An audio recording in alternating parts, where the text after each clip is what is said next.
Hello, you can call me Higag. Welcome to the very first episode of This Might Be a Cult. Throughout this podcast, we'll explore how spirituality, science, and religion are all interconnected, because I believe they all hold pieces of a greater puzzle. We'll talk about self-love, which is the key to true happiness, and we'll dive into random subjects suggested by friends or listeners. We'll basically talk about anything that fascinates me.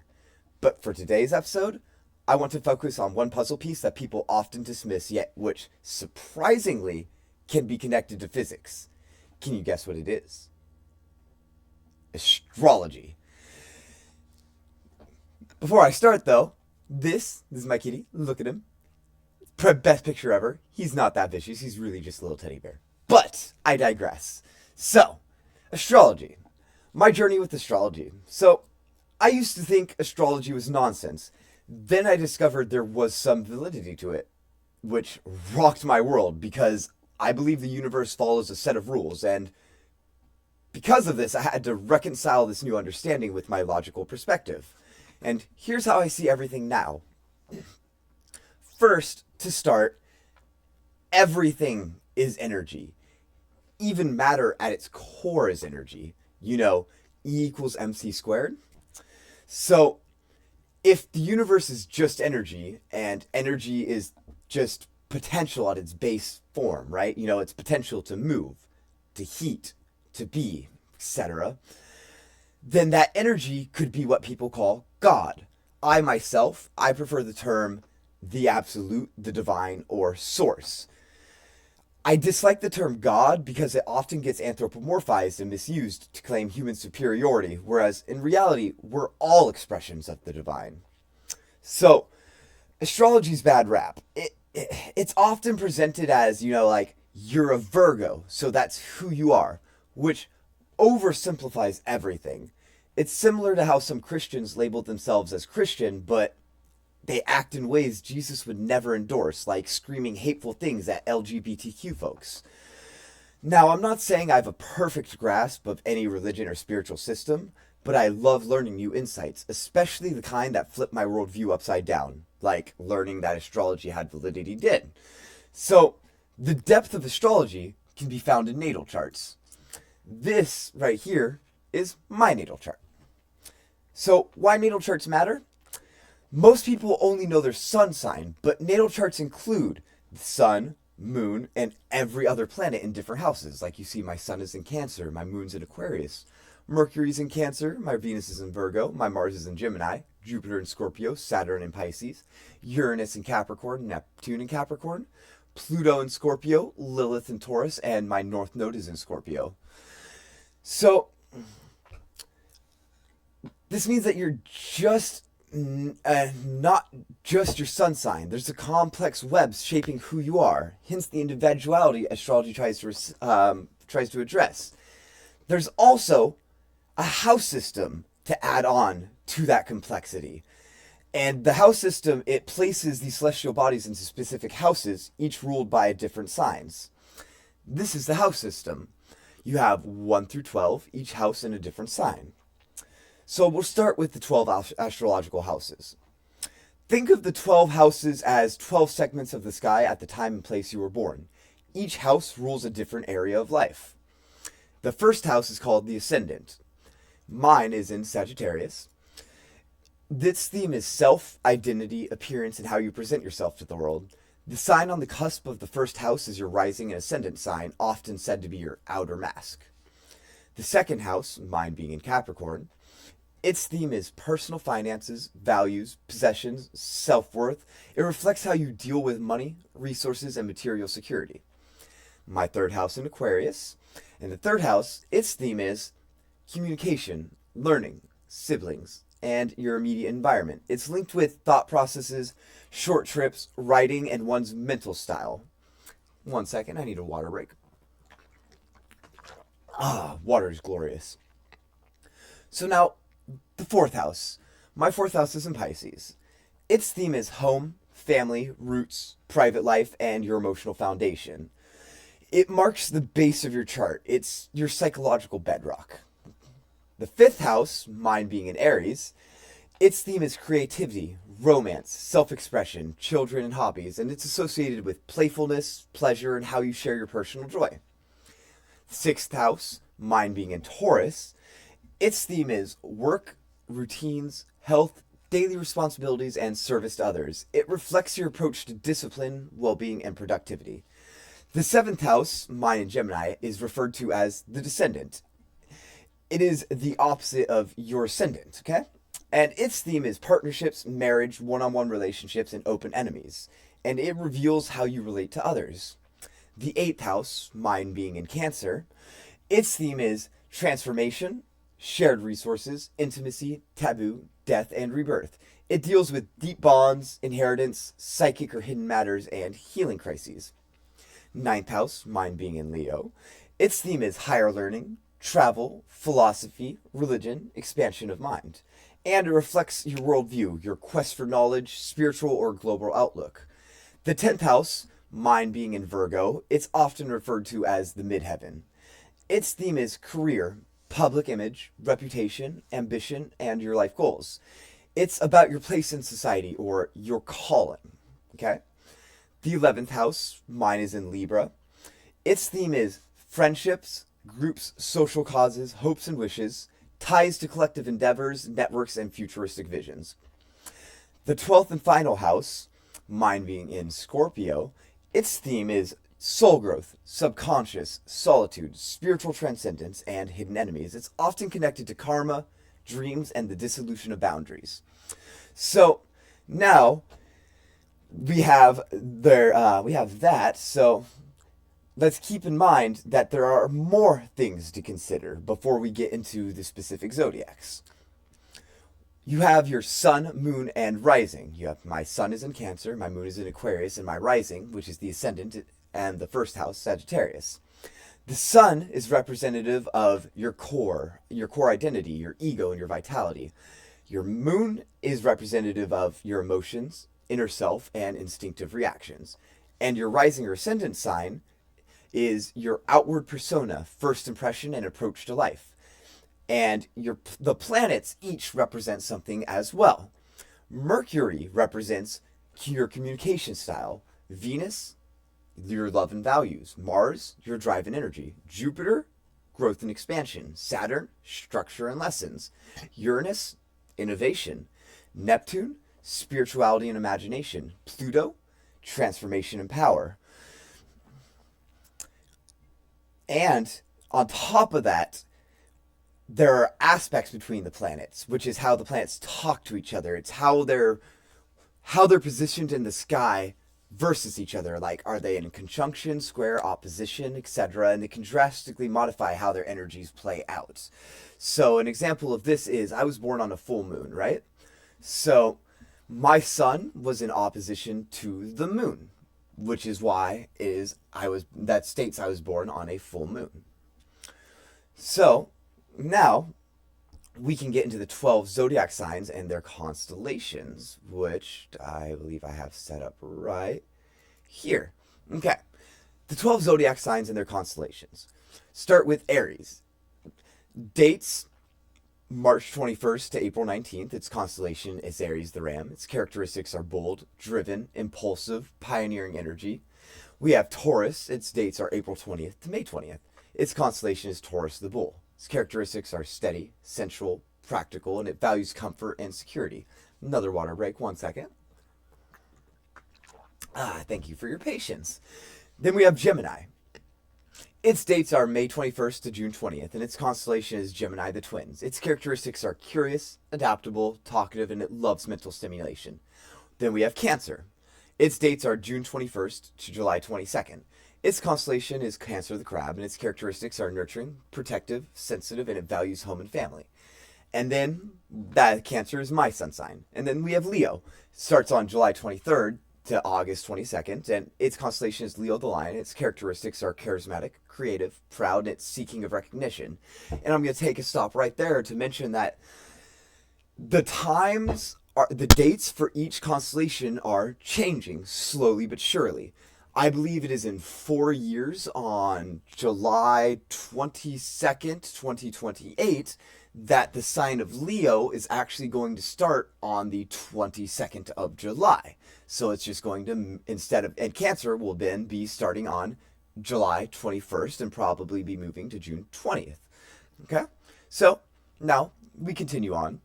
We've got Virgo. Its dates are August 23rd to September 22nd. Its constellation is Virgo the Maiden, and its characteristics are analytical, methodical, service-oriented, and detail-focused. Then we have Libra. Its dates are September 23rd to October 22nd. Its constellation is Libra the Scales. Characteristics, diplomatic, sociable, seeking of harmony, and values fairness and beauty. Scorpio. We have, its dates are October 23rd to November 21st. Constellation is Scorpius the Scorpion. Its characteristics are intense, transformative, passionate, and mysterious. Then we have Sagittarius. Its dates are November 22nd to December 21st. Its constellation is Sagittarius the Archer. Characteristics, adventurous, philosophical, freedom-loving, and blunt honesty. Then we have Capricorn. Its dates are December 22nd to January 19th. Its constellation is Capricornus the Sea Goat. Characteristics, ambitious, disciplined, realistic, and it values achievement. Aquarius. Dates are January 20th to February 18th. Its constellation is Aquarius the Water Bearer. Its characteristics are independent, innovative, humanitarian, and sometimes detached. And finally, we have Pisces. Its dates are February 19th to March 20th. Its constellation is Pisces the Fish. Its characteristics are empathetic, spiritual, dreamy, and can be an escapist. And note, these date ranges refer to the tropical zodiac, commonly used in Western astrology. Sidereal or sidereal astrology, used in many Eastern traditions, it aligns signs differently due to a precession of the equinoxes. Okay, now, 1 second for another water break. So as you see, it creates a massive tapestry of just how everything connects. And when I talk about aspects, this is what the aspects look like. Like you have the sun in opposition to Uranus. You have the sun opposition Neptune on my chart. You have sun trine with Pluto. Each of the trines, squares, conjunctions, sextiles, they all mean different things and they have different aspects. And each of your planets is in a different house. And each of your planets is in a different sign, as you see here. Then there's the chart ruler, which the planet ruling your ascendant sign can be a big key to understanding your overall approach to life. But we're going to move on to the north nodes of the moon. The nodes of the moon, which has a north and a south node. And the north node is representative of your growth lessons and future direction. And the south node is your innate gifts or past life tendencies. My north node is in Scorpio, whereas my south node is in, almost there, is in Taurus. And this is just a basic. It goes far, far, far more into detail because asteroids placements have a connection to this, and I'm about to explain how all this ties into science and physics. So we're going to start with this. But first, I have to put my kitty back up because look at him.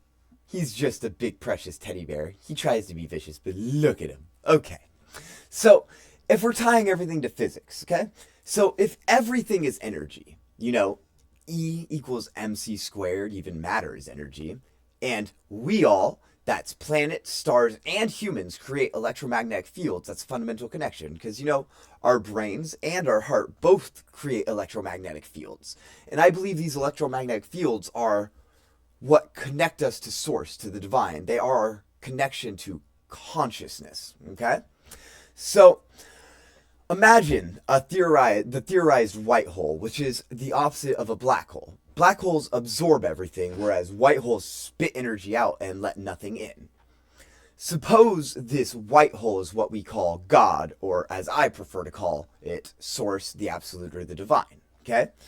So suppose this white hole, there are a bunch of tiny electromagnetic strings in an infinite web that link to the stars, to the moons, to the asteroids, to the planets, to our sun, finally coming to us in an infinite amount of tiny strings connecting to our electromagnetic fields, just these electromagnetic fields just travel, connecting to these string electromagnetic strings, traveling to each electromagnetic field, connecting to ours. And along the way, they pick up certain traits from the stars, the planets, and every electromagnetic field along the way, and they affect us in subtle ways.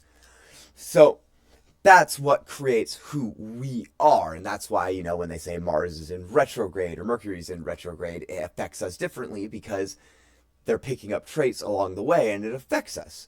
So this is just a theory, but it's my current best guess. Underneath it all, I keep returning to the idea that the divine is everything and God is simply energy, which is infinite and cannot be created or destroyed. Okay? Now, how do I connect this to, everything else as a whole? We're going to start with Christianity, which I believe I have. That's that. Nope. So, we're going to start with this, okay? My interpretation of the Holy Trinity. So, in a simple line, I interpret the Holy Trinity as this: love yourself, love your neighbor, and love God. And now on a longer note, this is what I believe. The Holy Trinity could be symbolic of this: love yourself, love your neighbor, and love God. Because by doing so, that means you are living in His will. You cannot truly love another until you truly love yourself. When you love yourself, you are able to truly love others and will understand that we are all one. When you realize this, you will truly come to love God and see the divinity within yourself and all life. At least I know this is what the world needs to hear in this day and age, as Jesus spoke in parables to reach His audience and have them understand Him. Just as in this day and age, the language of the Bible no longer holds as much relevance, so we must understand that the divine is beyond us and that we are merely specks of dust in the cosmos, ever evolving to be closer to the truth that is the absolute, that is Allah, that is God, that is Source, all of which is within each of us. But the truth being that religion, spirituality, science, all of it is necessary, but all of it gets corrupted by those who seek to benefit themselves without care for the damage they cause to others along the way. The divine is us and loves us all, and we must love ourselves enough to know that the true path leading to the garden that is eternal bliss is love. Love for ourselves, others, and everything. We are all connected. We do not have dominion over the beast because it is our right. We have it because we are farther along on our journey. Everything is from the divine, and the divine is in everything, and the divine is everything. But what the divine values most, its number one rule, is love. And love is emphasized throughout all other religions that truly connect to the divine. So, let me pull up this so you can read along. So how other religions emphasize love, and ahead of time I'm going to apologize for any mispronunciations because there will be a few. So Hinduism, in the Isha Pushana Upanishad 6, recognizing interconnectedness leads to compassion. The Bhagavad Gita, non-harm and compassion are dear to the divine. Buddhism, hatred does not cease by hatred but by love. Seeing ourselves in others fosters empathy. Judaism, you shall love your neighbor as yourself. The Golden Rule, what is hateful to you, do not do to your neighbor. Christianity, love your neighbor as yourself. Love is essential. Without it, gifts are meaningless. Islam, none of you truly believes until he loves for his brother what he loves for himself. Allah is compassionate and merciful. Sikhism, recognize all of humankind as one. God's essence is love. Devotees strive to cultivate it. The Baha'i faith, so powerful is the light of unity that it can illuminate the whole earth. Oh, oneness of humanity is central, upheld by love and compassion. All of these traditions highlight love as their primary rule. So, really, wrapping it up, remember, love is the most important principle. Love yourself, love others, and do your part to make the world a better place. And on the note of self-love, I wrote a book on it. Okay? I wrote a book on my journey to self-love. It explores what I went through to learn that self-love is both a practice and a state of being. But it's one that fluctuates. This book is pay what you want with a suggested price of $13, but if you can't afford that, you can pay zero. Like, you can get it for free. Everyone deserves to learn self-love. It also has an audiobook version for those of you that are not readers or don't have time to read and would prefer to listen. And whether you buy it or not, I hope you'll check it out because self-love is crucial and is not taught enough. So, on a final note, remember this. You deserve love. Others deserve love. So go out there, be kind, and make this world brighter. I love you all and I hope you have a fantastic day. And thank you for tuning in.